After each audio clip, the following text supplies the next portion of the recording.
Friends, आज topic में आपके साथ मैं इन्फॉर्मेशन शेयर कर रहा हूँ। गन्ना हम पॉट के अंदर में कैसे उगा सकते हैं, किन बातों को ध्यान रखना है गन्ना लगाते समय। सो चलिए टॉपिक को स्टार्ट करते हैं।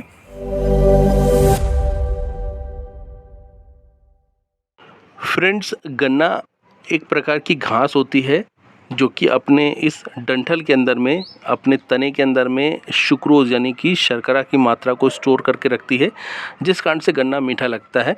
गन्ने से बड़ी घास बांस होती है यानी कि बाम्बू, जो कि सबसे बड़ी घास होती है। गन्ना आप दो समय पे लगा सकते हैं, या तो आप इसे वसंत के समय में लगाइए फरवरी और मार्च में, या फिर आप इसे लगा सकते हैं अक्टूबर और नवंबर के समय पे, शरद ऋतु के समय पे। सबसे बेस्ट रिजल्ट अगर लेना चाहते हैं तो आप इसे सर्दियों के समय में लगाएं, जिससे आपको उत्पादन ज़्यादा मिलेगा, 30 से 40% ज़्यादा मिलेगा पहले की अपेक्षा। इसके साथ में इसे आप किसी भी तरीके की मिट्टी में लगा सकते हैं। काली मिट्टी में लगा सकते हैं, पीली मिट्टी में लगा सकते हैं, दोमट मिट्टी में लगा सकते हैं, रेतीली मिट्टी।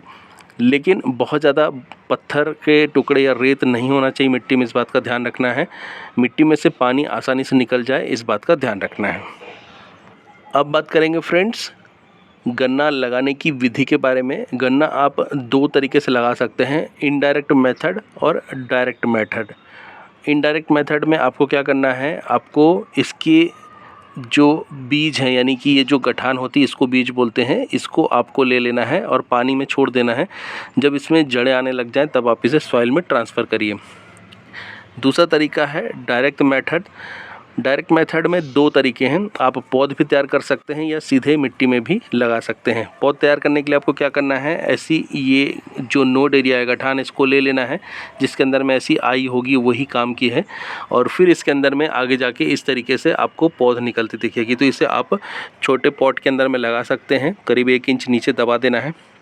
जब ऐसी पौध निकलने लग जाए तब आप इसे ट्रांसफ़र कर सकते हैं सॉइल में, या फिर आप इसे सीधे मिट्टी में भी लगा सकते हैं।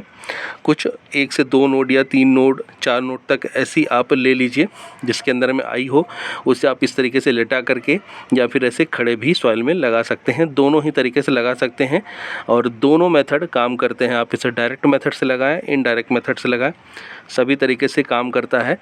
डायरेक्ट मेथड में थोड़ा सा रिज़ल्ट आपको हो सकता है कम देखने को मिले, क्योंकि ज़्यादा पानी में या जो आई है उससे पौध ना निकलने के कारण हो सकता है 1 आध 2 में आपको रिज़ल्ट नहीं मिले।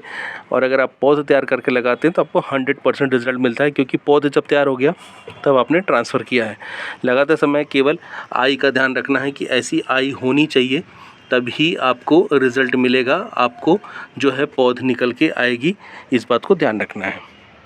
फ्रेंड्स, गन्ना लगाने के लिए सॉइल आपको 50% लेनी है और इसमें 50% खाद मिला करके आपको लगाना है। जब आप इसे लगाते हैं तो लगाने के बाद में आप हर महीने इसमें थोड़ी सी खाद दे सकते हैं, इससे ग्रोथ बहुत अच्छी रहती है। नमी इसको अच्छी बना के रखनी होती है, बहुत ज़्यादा पानी नहीं देना है, लेकिन सॉइल को ड्राई नहीं होने देना है। आपको हमेशा इसमें नमी बना के रखना है। जितना नमी रहेगी उतना आपके गन्ने मीठे होंगे और उतने ज़्यादा अच्छे होंगे।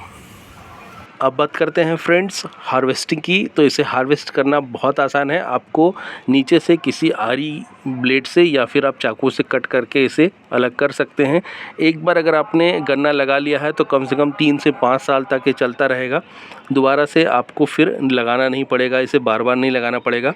लगातार इसमें नए जो है फुटाव आते रहते हैं। और एक पॉट के अंदर में केवल आपको एक नोड को यूज़ करना है, सक्सेसफुल जो है नोड उसको यूज़ करना है। और अगर आप ट्रायल बेसिस पे लगा रहे हैं 2 से 3 नोड आप यूज़ कर सकते हैं, जिससे कोई ना कोई पे आपको रिजल्ट आएगा। आई का ध्यान रखना है। सो ये थी इन्फॉर्मेशन गन्ना लगाने की और गन्ना यूज़ करने की। सो टॉपिक कैसा लगा मुझे कमेंट करके जरूर बताइएगा। वीडियो अच्छा लगा है तो लाइक एंड शेयर करिए। टिल देन के लिए friends, bye bye, thank you, happy gardening.